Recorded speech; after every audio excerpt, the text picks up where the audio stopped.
नमस्कार, मैं हूं कपिल और आप देख रहे हैं नेक्स्ट 9 न्यूज। सत्यपाल मलिक की अगर बात करी जाए तो बीजेपी के नेता हैं और आज के वक्त में जो है वो कहीं ना कहीं बीजेपी के खिलाफ, मोदी सरकार के खिलाफ बयानबाजी करते हुए नजर आ रहे हैं। साल 2019 में वो राज्यपाल थे जम्मू कश्मीर के और इस दौरान पुलवामा का हमला होता है। पुलवामा का हमला होने के बाद तमाम तरह के आरोप प्रत्यारोप का सिलसिला होता है और यह कहा जाता है कि दरअसल ये बीजेपी का फेलियर है। लेकिन सत्यपाल मलिक ने जो कुछ खुलासा किया है वो कहीं ना कहीं काफी ज्यादा गंभीर है। पहले वो कहते हैं कि 300 करोड़ की रिश्वत देने की मुझे कोशिश की जाती है, उसके बाद वो इस तरह का बड़ा खुलासा करते हैं जो काफी ज्यादा चौंकाने वाला है। दरअसल उन्होंने कहा कि 5 एयरक्राफ्ट मांगे गए थे, पुलवामा हमला ना होता अगर ये एयरक्राफ्ट सीआरपीएफ के जवानों को दे दिए जाते। दरअसल इतना बड़ा आर्मी का जत्था, सीआरपीएफ के जवानों का जत्था कभी भी सड़क के रास्ते नहीं जाता है। और उन्होंने कहा कि जब इस तरह के इनपुट पहले ही मिल चुके थे, या फिर कहिए जम्मू कश्मीर की बात करी जाए तो सेना के जवानों पर हमला जो है वो बार बार होता है। तो यही उन्होंने कहा कि मैंने जब कहा था कि 5 एयरक्राफ्ट दिए जाएं तो ऐसा नहीं किया गया। अब ये जो आरोप लगाए जा रहे हैं, इन आरोपों को कहीं ना कहीं कांग्रेस भी समर्थन अपना दे रही है। प्रेस कॉन्फ्रेंस लगातार जारी है। क्या कुछ कहते हुए नजर आ रहे हैं कांग्रेस के बड़े नेता, जरा एक बार देखिए। एनएसए की क्या भूमिका रही? एनएसए ने भी इनको सलाह दी कि इस पर आप कुछ मत बोलिए, लापरवाही के बारे में कुछ मत बोलिए। जिस देश का प्रधानमंत्री अपने 40 जवानों की शहादत पर वहां के राज्यपाल को कहता है कि कुछ मत बोलिए, उस देश का क्या दुर्भाग्य है वो आपके सामने। प्रधानमंत्री जम्मू कश्मीर के बारे में इग्नोरेंट और इल इन्फॉर्म्ड हैं। ये सत्यपाल मलिक जी इल इन्फॉर्म्ड शब्द उनके हैं।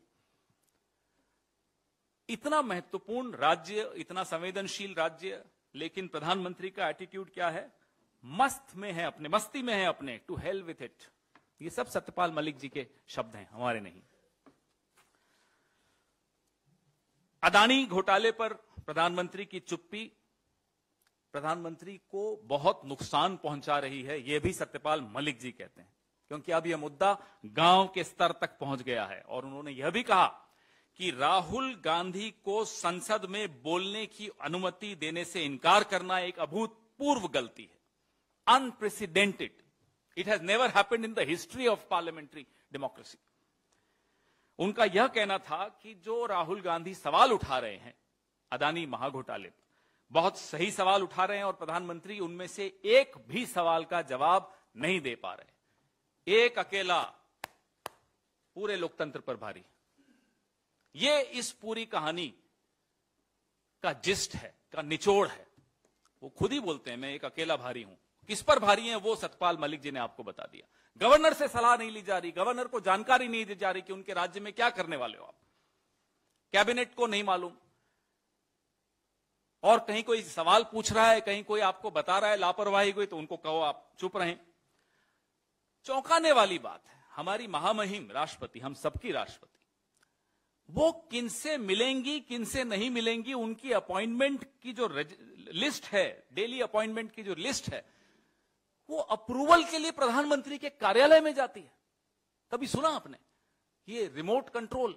ऐसा रिमोट कंट्रोल कि प्रधानमंत्री तय करेंगी कि इस देश की महामहिम किससे मिलेंगी किससे नहीं मिलेंगी। यह स्थिति है कि सत्यपाल मलिक जी की अपॉइंटमेंट थी, रास्ते से उन्हें वापस लौटना पड़ा क्योंकि राष्ट्रपति भवन से फोन आ गया कि आपकी अपॉइंटमेंट कैंसिल हो गई। फिर इन्हें मालूम पड़ा। ये हम नहीं बोल रहे, ये सब राज्यपाल बोल रहे हैं, सत्यपाल मलिक बोल रहे हैं। आज भी भारतीय जनता पार्टी के सदस्य हैं, अभी तक उनका निष्कासन नहीं हुआ है।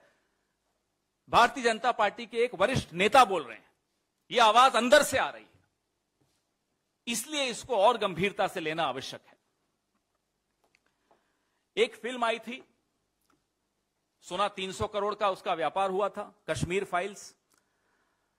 सत्यपाल मलिक जी जो बता रहे हैं ये 300 करोड़ के ही घोटाले की कश्मीर फाइल्स पार्ट 2 है। उस फिल्म पे तो बड़े इंटरव्यू दे रहे थे भारतीय जनता पार्टी के तमाम नेता। इस पे कौन मुंह खोलेगा, इस पे कौन बोलेगा, हम ये जानना चाहते हैं। प्रधानमंत्री के दोस्त, प्रधानमंत्री के करीबी 300 करोड़ का रिश्वत की ऑफर दे रहे हो। सजा किसको हो रही है? सजा एक तरह से विसल ब्लोअर को हो रही है। कौन है विसल ब्लोअर? सत्यपाल मलिक। कौन है सत्यपाल मलिक? भारतीय जनता पार्टी के नेता हैं आज भी। किसको सजा होनी चाहिए, सजा हो किसको रही है? उनकी सुरक्षा खत्म करके आपने उनको छोड़ दिया। और उनके अगर आप इंटरव्यू देखेंगे, 1 घंटे 9 मिनट का इंटरव्यू है, तो वो कहते हैं कि ये तो चाहते हैं कि कोई मुझे मार डाले। ये उनके शब्द हैं, हमारे नहीं है। बहुत ही विस्फोटक है। उम्मीद करता हूं कि जिन गुलामों की आवाज पे सुबह से शाम तक आप लोग डिबेट करते हैं, इस सत्य की आवाज पर भी आप लोग डिबेट करेंगे, इस पर भी चर्चा करेंगे। इंटरव्यू लेने वाले ने बड़े तीखे सवाल पूछे। ये वही इंटरव्यू लेने वाला है जिसके एक सवाल से किसी को प्यास लग गई थी, पानी पी के हलक सूखता हुआ निकल गया था। सत्यपाल मलिक जी ने तो बड़ी वीरता के साथ सब जवाब भी दिए।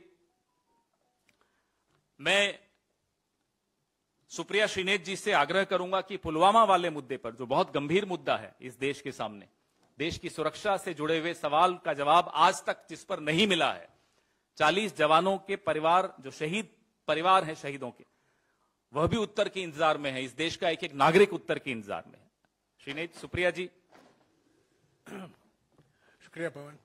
जो खुलासे से पुलवामा के संदर्भ में 5 गंभीर सवाल उठते हैं। और तो देखा आपने किस तरीके से प्रेस कॉन्फ्रेंस जो है वो एक के बाद एक कांग्रेस की तरफ से की जा रही है, और ये कहा जा रहा है कि दरअसल सत्यपाल मलिक की अगर बात करी जाए तो अब उनकी भी जान को खतरा है, क्योंकि बीजेपी की अगर बात करी जाए तो जो भी नेता, चाहे वो बीजेपी का हो, चाहे वो किसी भी पार्टी का हो, अगर इस तरह की बयानबाजी करता है तो कहीं ना कहीं उसके ऊपर सीबीआई का शिकंजा भी कस दिया जाता है। और लगातार इस बात की संभावनाएं भी जताई जा रही हैं कि जो दरअसल सत्यपाल मलिक हैं वो राज्यपाल हैं, और ये राज्यपाल थे, और ये भी कहा जा रहा है कि फिलहाल वो किराए के मकान में रह रहे हैं। और अगर राजनीति की बात करी जाए तो साल 1974 के बाद से लेकर आज तक वो तमाम जगह के सांसद रह चुके हैं, तमाम जगह के राज्यपाल रह चुके हैं, और खास तौर पर बड़ी बात यह है कि बीजेपी की सरकार में ही वो मंत्री रहे।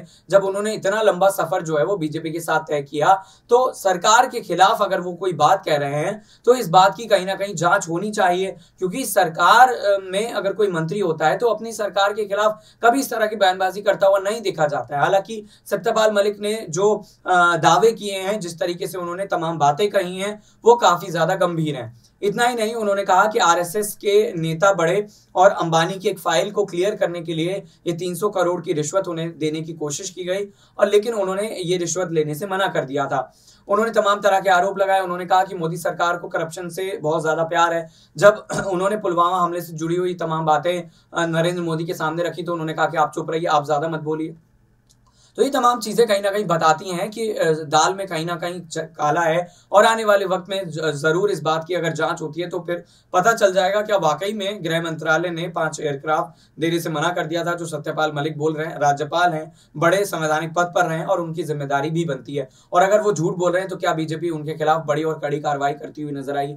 ऐसे तमाम सवाल है जिनका जवाब जो है वो ढूंढने की कोशिश हो रही है। फिलहाल देखते रहिए नेक्स्ट 9 न्यूज, लेकिन कमेंट करके आप जरूर बताइएगा।